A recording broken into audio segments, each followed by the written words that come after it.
Bonjour, je m'appelle Emma, j'ai 41 ans actuellement et je voudrais témoigner de, quelque chose qui m'est arrivé dans ma vie, de grave. Quand j'avais 16 ans et je choisis de témoigner à visage découvert, et en fait, j'ai pas trouvé le moyen de m'enregistrer en audio pour pouvoir, mettre ça en ligne. Donc je fais ça sous forme de vidéo, mais j'ai essayé de trouver un plan, quand même assez agréable, à filmer pendant que je fais cette vidéo et que pendant laquelle on ne puisse pas me voir à visage découvert, voilà. Donc quand j'avais 16 ans, j'ai eu à vivre, un inceste des mains de mon père. En fait, mon père, un jour, quand j'avais 16 ans donc, m'a proposé, de me faire un massage du dos, ce qui était très bizarre, ce qui était complètement inhabituel de sa part et dans notre famille et bon, bah, je faisais entièrement confiance à mon père, je me suis pas posé de questions et en même temps, j'ai pas osé dire non. Je sentais qu'il y avait un malaise mais je voulais pas me le dire et bah, j'ai rapidement accepté et on est allé, dans ma chambre, j'ai fermé la porte et mon père a fermé les rideaux de la fenêtre. Je lui ai demandé pourquoi il fermait les rideaux, il m'a pas répondu. Bon, j'ai pas osé, lui reposer la question. J'ai bien vu qu'il avait très bien entendu que je lui avais demandé. Moi, j'ai rien dit et en fait, de par cette fenêtre, on pouvait voir dans ma chambre. Ma fenêtre de chambre donnait sur une véranda de la maison, sur la véranda et quand on était dans la véranda, on pouvait aller au bout de la véranda et voir, si vraiment on voulait zioter, dans ma chambre par cette fenêtre, mais qui était une grande fenêtre et donc il a fermé les rideaux et donc je lui ai demandé après: «Bon, il faut que j'enlève tout le haut, ça sera plus pratique pour, le massage du dos». Mais c'était malaisant, j'étais mal à l'aise, je sentais que lui aussi, mais surtout moi et il m'a pas répondu quand je lui ai demandé ça et bon, je me suis détournée, je lui ai tourné le dos, je crois que lui aussi et il me semble et j'ai enlevé tout le haut, toutes mes fringues en haut, j'ai gardé, le bas, mon jean, mes chaussettes et je me suis allongée, par-dessus ma couette qui était, étalée sur mon lit et puis lui, il s'est installé à côté de moi, il a commencé à me masser le dos, moi je vais pas tout raconter mais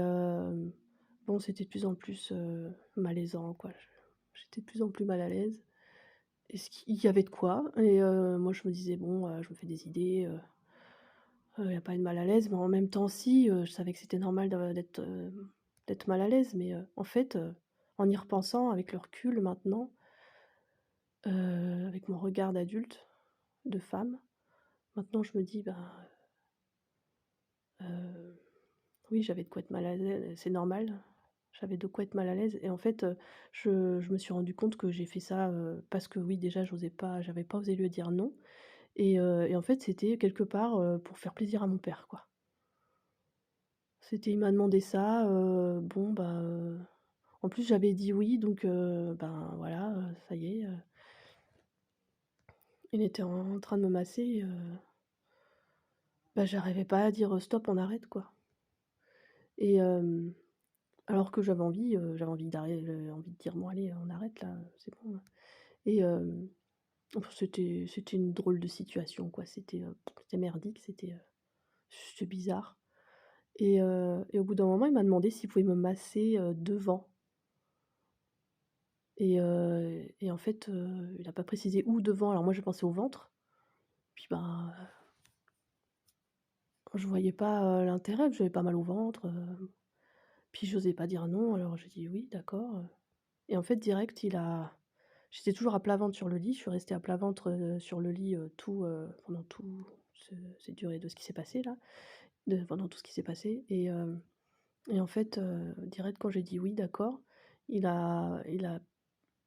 glissé ses mains, sous mon buste, direct, sa main gauche sur mon sein gauche et sa main droite sur mon sein droit, direct et bon, il s'est mis à palper mes seins, il s'est mis à me flotter quoi, à pleines mains. C'était horrible et ça a duré, j'en sais rien, je sais pas, je peux pas dire. Ça a été le chaos total dans ma tête, dans mon cœur, ça a été l'apocalypse, je savais plus qui j'étais, je savais plus où était le haut, je savais plus où était le bas. Heu, C'était un non-sens, enfin, c'était hallucinant, c'était plus mon père, c'était pas lui qui pouvait, c'était pas possible que mon père fasse une chose pareille. Ça a été une explosion et ouais, c'était vraiment le bordel dans ma tête et en fait, au bout d'un moment, j'ai senti même que mon père, comme il était, à un moment donné, il était monté à ouais, carrément à califourchon, enfin, il m'avait demandé s'il pouvait. Bon, j'avais dit oui, il était monté à califourchon enfin, sur et un peu au-dessus de moi, il était pas forcément assis, à califourchon, hem, en bas de mes reins ou sur mes fesses, pour être dans l'axe de mon dos, on va dire. Mais il y avait, donc un genou de chaque côté de mon corps et il était au-dessus de moi, quoi et en fait, au bout d'un moment, comme j'étais beaucoup dans ma tête. En fait, c'est comme si je m'étais complètement réfugiée dans ma tête, et j'étais plus dans mon corps, dans le reste de mon corps.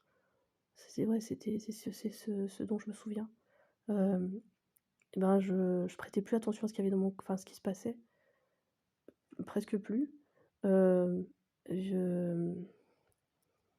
ouais, ouais, j'étais pétrifiée je savais pas quoi faire pour arrêter ça, quoi. C'était terrible ce qui se passait et au bout d'un moment, j'ai quand même, reprêté à nouveau attention à mon corps parce qu'en fait, c'est surtout ce qui s'est passé qui m'a fait, revenir plus dans mon corps. C'est que j'ai senti que mon père, il était en train de se frotter contre moi et en fait, il était carrément en train de bander sur moi, à travers son jean, et à travers le mien et il se frottait carrément, contre mes fesses,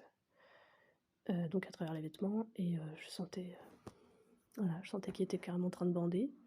sur moi, sa propre fille et en fait, avec le recul des années, parce que je me souviens que c'est moi je me suis souvenue quand tout est revenu, enfin, j'avais pas complètement occulté, mais quand, après, il y a où je me suis demandé comment ça s'est arrêté, ça m'est revenu, le fait que moi j'ai dit: «Bon, on va arrêter, je veux que tu arrêtes, s'il te plaît» et là, il a tout de suite arrêté et en fait, je me suis dit: «Mais qu'est-ce qui a fait que j'ai réussi à dire: "On arrête"?» et il me semble que c'est ça, que c'est quand j'ai senti qu'il était en train de prendre du plaisir, quoi,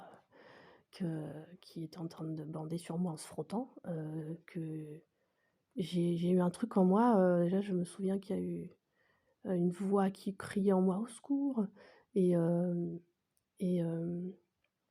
et en fait, à un moment donné, je me suis dit: «Mais je peux dire stop, en fait, il s'arrête pas». Parce qu'en fait, j'étais au bout d'un moment, j'étais comme un insecte pris dans une toile d'araignée, hem et l'araignée, fondait sur l'insecte. Moi, j'étais l'insecte, la mouche, la petite mouche et mon père, c'était l'araignée et en fait, il arrivait sur moi et puis, il me paralysait avec son venin et puis il était en train de faire le cocon, quoi. Enfin, le cocon. Il était en train de m'enrouler de plein de fils et puis il était en train de me bouffer, quoi et j'ai ouais, c'est l'image que je peux avoir de ça, ce que je ressentais. En fait, moi, je m'étais dit: «Bon, bah, tant pis maintenant, tant pis pour moi, il faut que j'attende que ça passe, quoi». C'est complètement dingue de se dire ça, mais en fait, j'étais tellement pétrifiée. J'étais pétrifiée parce que j'ai appris plus tard, donc il y a quelques années, que ça s'appelle, l'état de sidération parce que à aucun moment, je pouvais imaginer que mon père fasse ça et c'est ce qui se passe chez les victimes, en fait. À aucun moment on peut imaginer que quelqu'un puisse nous faire ça, notre père, notre oncle ou. ou même, un autre adulte et hem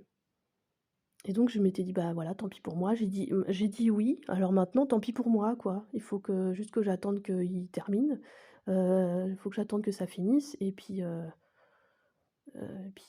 voilà, faut que j'attende que la tempête, elle passe, quoi. Et puis j'attende qu'il parte, quoi». Je laisse faire le truc parce que de toute façon, je sais pas quoi faire pour arrêter là, et j'étais prisonnière, quoi, j'étais piégée, voilà, j'étais piégée. Comme la mouche sur la toile d'araignée, piégée par l'araignée et en fait, quand j'ai senti qu'il bandait sur moi, là, il y a eu un truc en moi qui fait: «Non mais stop là, c'est trop quoi». C'était vraiment, le truc, c'était trop quoi. C'était en plus, il y avait je pense que ça c'était plus inconscient, c'est après coup je me suis dit: «Ouais, qu'est-ce que ça pouvait, il y a eu un truc au fond de moi, mais pas très conscient qui devait se dire: «Mais où est-ce que ça va nous mener quoi là, c'est quoi ce délire quoi?» Déjà c'était un sacré délire et donc là, je me suis entendue le dire, en fait, je me suis entendue dire, mais en fait, c'était une petite voix et je me suis même dit, en m'entendant parler, je me suis dit: «Mais il va pas m'entendre là». Où j'ai dit: «Non mais stop là, je voudrais qu'on» en plus, j'ai dit d'abord: «Je voudrais qu'on arrête», comme si moi j'avais j'avais commencé quelque chose, comme ça, alors que non. «Je voudrais qu'on arrête, je voudrais que tu arrêtes. Je voudrais que tu arrêtes s'il te plaît» et là, il a tout de suite enlevé ses mains, il s'est relevé, il a tout de suite arrêté et il s'est relevé et il est descendu du lit et il a pris ses chaussures et je l'ai pas regardé, mais j'ai entendu avec les bruits qui faisaient tout ça. J'avais les yeux fermés, tournés vers le mur et toujours à plat ventre et je sais pas s'il a bredouillé des excuses ou s'il a bredouillé quelque quoi que ce soit et en fait, il est parti